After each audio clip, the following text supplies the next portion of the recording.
Olá, sejam bem-vindos a mais um programa Saber Direito.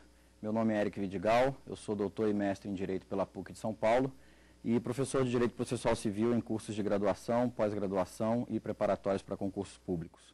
Nesta semana, estaremos juntos desenvolvendo o curso Processo Civil de Conhecimento, curso que será desenvolvido em 5 encontros, sendo que o tema da aula de hoje será especificamente processo e procedimento. Para participar do programa hoje conosco, nós temos aqui os acadêmicos Apoliana, o Lorival e a Natália.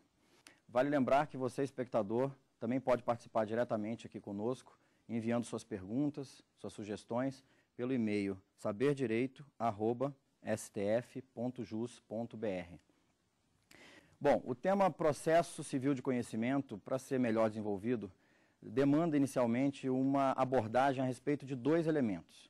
Primeiro deles, o que é processo e, em seguida, o que seria processo de conhecimento. Para se entender bem o que é processo, nós precisamos fazer uma retrospectiva histórica, inicialmente. Quando se fala em processo, comumente se encontram 3 definições a respeito do termo. Uma que associa o processo a um conjunto de atos que são encadeados de maneira lógica, ou seja, numa relação de causa e efeito, e que tem a finalidade de solucionar um litígio. Uma segunda classificação ou definição de processo coloca o processo como sendo um método moderno de solução de litígios. E uma terceira, que nós podemos trabalhar aqui, de uma maneira até um pouco mais filosófica, é aquela que diz que o processo é um instrumento por meio do qual o Estado exerce a chamada função jurisdicional. Mas o que seria bem essa função jurisdicional, que é exercida pelo Estado nesse instrumento denominado processo? Se nós retornarmos um pouco no passado, nós podemos imaginar sociedade organizada, né, em determinado momento os conflitos surgindo no meio social, e a partir do momento que o conflito surge no meio social, surge um risco para aquele grupo de que aquele conflito se espalhe pelo grupo, comprometendo a própria unidade do grupo.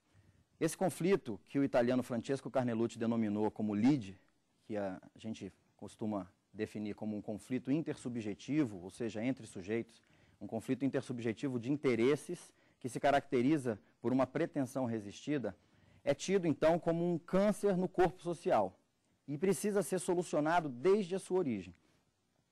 Quando se fala em jurisdição, se fala na função que o Estado tem de interpretar a norma, aplicando-a ao caso concreto, com essa finalidade de solucionar as lides. Bom, a jurisdição, ela nem sempre foi exercida da maneira que ela é nos dias atuais. Se nós pensarmos numa tribo primitiva, nós sempre vamos encontrar um líder político, um líder religioso, que normalmente são aqueles sábios, aqueles mais velhos que são escolhidos pelo grupo para o exercício dessa atividade. E quando surgiam os conflitos nesse grupo, cabia a esses mais velhos, ou a um conselho, ou especificamente ao líder político, a solução desses conflitos. Então, se nós tentarmos imaginar, porque não existem registros históricos a respeito do assunto, como era feita essa solução dos litígios no passado, nós podemos imaginar, talvez, o homem pré-histórico se envolvendo num litígio em razão de um pedaço de carne ou de um determinado abrigo. E nessa época se acredita que os conflitos eram solucionados pela lei da selva, a lei do mais forte, aquilo que a gente chama hoje de autotutela. Com o passar do tempo, com o homem já socializado, esse meio de solução de conflitos chamado autotutela ou também autodefesa, ele passa a se apresentar como um meio completamente ineficiente, não é? Porque não são raras as vezes em que uma pessoa, ela própria, tutelando seus interesses, ou seja, tentando defender os seus interesses, solucionar os seus conflitos, ela exagera um pouco na solução do conflito e acaba que esse ato, essa reação desmedida, ela acaba alcançando outros membros da sociedade, não é? Eu sempre gosto de usar um exemplo que aconteceu aqui em Brasília, alguns anos atrás, salvo engano, quando eu ainda era acadêmico, ainda estava na faculdade, e aí já se vão mais de 10 anos, em que um cabo da Polícia Militar, ele havia ido a um bar e se embriagou, e lá pelas tantas a Polícia Civil estava passando, uma viatura da Polícia Civil, viu que estava tendo um conflito, entrou naquele bar e prendeu esse sujeito que ainda não tinha se identificado como policial militar e levou para uma delegacia numa cidade satélite aqui do Distrito Federal, delegacia de Samambaia. Chegando na delegacia de Samambaia, os policiais passaram pelo rádio um aviso, um pouco antes de chegar, dizendo que estavam conduzindo uma pessoa embriagada, que tinha se envolvido numa confusão, e que essa pessoa alegava ser um policial militar, mas, salvo engano, não portava documentos. Pouco tempo depois, essa época, as polícias estavam numa tensão em razão de reivindicações salariais, e apareceram diversas viaturas da Polícia Militar, aqui do Distrito Federal, cercaram a delegacia, invadiram a delegacia e retiraram esse policial à força e saíram dando tiros de metralhadora para o ar. Esse é um exemplo que eu gosto de contar para demonstrar o seguinte, que a autotutela, ou seja, a solução dos conflitos pelas próprias mãos, ela já é perigosa quando exercida pelos membros de uma sociedade. Agora, quando exercida pelos agentes estatais, que são responsáveis por dar segurança, ainda fica muito pior. Porque, a partir daquele momento, houve a prática de vários crimes pelos policiais militares, dano ao patrimônio público, eles retiraram um preso de dentro da delegacia sem autorização, sem seguir o procedimento necessário a ser observado, deram disparos, efetuaram disparos de arma de fogo para o ar, e é claro que quando se atira para o ar, aquela bala que vai para o ar, ela vai em algum momento cair, e não são raras as vezes que acerta uma terceira pessoa. E se esse conflito, essa solução pelas próprias mãos do conflito, ela não for contida, isso pode comprometer todo o aparelho social. Então, em algum outro momento da história, não existe registro histórico disso, né, foi desenvolvido um outro método de solução de conflitos, que a doutrina processualista chama de composição. A composição, que alguns doutrinadores, em especial eu gosto de usar o professor Cândido Rangel Dinamarco, classifica em autocomposição e heterocomposição, é um método de solução, aí a gente já pode falar em eficiente, sim, né, ao contrário da autotutela, que não é eficiente como método de solução de conflitos, a composição, ela é sim um método eficiente. Agora, são dois tipos de composição. A autocomposição, que é aquele método em que os próprios sujeitos envolvidos no litígio administram a solução do seu conflito. Aí nós temos aí o exemplo da conciliação e da mediação. E nós temos também a heterocomposição, em que os sujeitos envolvidos no litígio, eles atribuem a uma terceira pessoa o papel de solucionador do conflito. E aí nós temos o exemplo da arbitragem, que é um instituto de direito processual, que foi incorporado no nosso ordenamento jurídico, e tanto a arbitragem como a mediação e a conciliação, nós podemos afirmar, sem sombra de dúvidas, que foram métodos pouco utilizados no âmbito do nosso ordenamento jurídico brasileiro, eles são pouco regulados e pouco utilizados na prática, no dia a dia da nossa atividade de administração dos conflitos, mas todo o movimento que existe hoje, inclusive o projeto de novo Código de Processo Civil e também a atividade do Conselho Nacional de Justiça, com a edição da resolução número 125, levam a sociedade brasileira a acreditar no novo modelo de solução de litígios, que na verdade não é um novo modelo, seria um retorno a esses métodos de solução de litígios através da autocomposição e da heterocomposição, por se acreditar que são meios mais eficientes, que são menos burocratizados, são mais baratos e que realmente podem atender melhor aos anseios da sociedade. Agora, a autotutela, assim como a autotutela, ela era um método não eficiente, a composição, seja ela auto ou hétero, pode até ser um método eficiente, e de fato mas ela não é um método, a composição, não é um método que seja totalmente abrangente.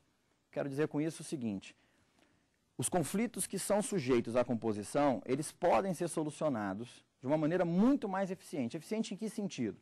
Se eu tenho uma pessoa, uma situação, como a gente conhece no dia a dia processual, em que é provocada na condição de réu a integrar uma relação processual, e de repente o juiz vem e diz que o réu tem razão, esse autor vai ficar inconformado.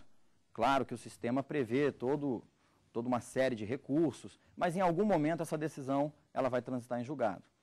E aí a gente vai ter a seguinte situação, o autor que provocou a atividade estatal, esse autor saiu decepcionado, saiu frustrado desse processo.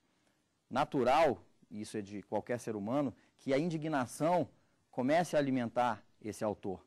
E em outros problemas, em outras relações sociais, esse autor já vai agir de uma outra forma, diferente daquela forma que ele agiu com a primeira pessoa, porque nem sempre a decisão é a decisão mais acertada. Diferente ocorre com o caso da composição, porque na composição, basicamente, se a gente estiver falando de autocomposição, os sujeitos envolvidos no litígio, já que a lide, na verdade, que tem a pretensão de um lado e a resistência do outro, essa lide para ser eliminada, ela pode ser eliminada de 3 formas. A primeira seria alguém vir e dizer o autor tem razão ou o réu tem razão, que é como acontece no processo. A segunda maneira é eu eliminar a pretensão, e aí eu não tenho mais lide, e uma terceira maneira seria eliminar a resistência. Com a composição, o que se consegue é a eliminação, ainda que parcial não seria uma eliminação, mas uma redução da pretensão, uma redução da resistência, até que se chegue a um ponto em comum. E a partir do momento em que esse ponto em comum é encontrado, tanto o autor quanto o réu, entre aspas, porque eles não estão envolvidos numa relação processual, todos dois trabalharam, operaram no sentido de solucionar aquele conflito. Então, não há que se falar em indignação por perda de um processo. Então, são métodos mais eficientes e são os métodos que hoje se busca aperfeiçoar e implementar cada vez mais. A Resolução 125 do CNJ, que eu comentei ainda há pouco, ela trabalha toda uma regulamentação que inexistia no ordenamento jurídico a respeito de como os tribunais devem se portar diante da questão da conciliação e da mediação, firmar convênios com instituições de ensino para capacitar conciliadores, mediadores, a fim de que os conflitos, com a nova redação do Código de Processo Civil, aliás, com o novo regramento trazido pelo novo Código de Processo Civil, que a mediação e a conciliação venham a se tornar fases obrigatórias no início do procedimento. Que o Estado informe as partes a respeito da existência desses procedimentos, das vantagens desses procedimentos, e aí sim possa ser feita uma opção, né, pela parte entre a composição por meio de conciliação, mediação ou então pelo processo efetivamente. Então aqui a gente já tem a seguinte situação. A autotutela como método de solução de litígios não é um método eficiente. A autocomposição e a heterocomposição como método de solução de litígios, método eficiente, porém com um limitador, que seria a falta de abrangência. Basta pegar o seguinte exemplo. 2 amigos inseparáveis desde a infância resolvem estudar direito, fazem a faculdade, estudam, criam o objetivo, trabalham o objetivo de serem os melhores alunos da faculdade, tiram as melhores notas, se formam com todos os méritos, a partir daí passam num primeiro concurso, porque eles sonham em ser magistrados. E aí passam num concurso de analista processual, ficam 3 anos até atingir o prazo mínimo previsto pela Constituição, prestam o concurso, estudam juntos e prestam o concurso para juiz federal. Passam empatados na última vaga. Como é que eu vou solucionar esse conflito? Por meio da arbitragem. Como é que eu vou solucionar esse conflito? Por meio da conciliação. Eles não vão poder fazer um acordo, os 2 tomam posse, mas cada um trabalha um mês. Então, a partir da análise de situações como essa, nós podemos perceber que a composição, muito embora eficiente, não alcança todos os tipos de conflito.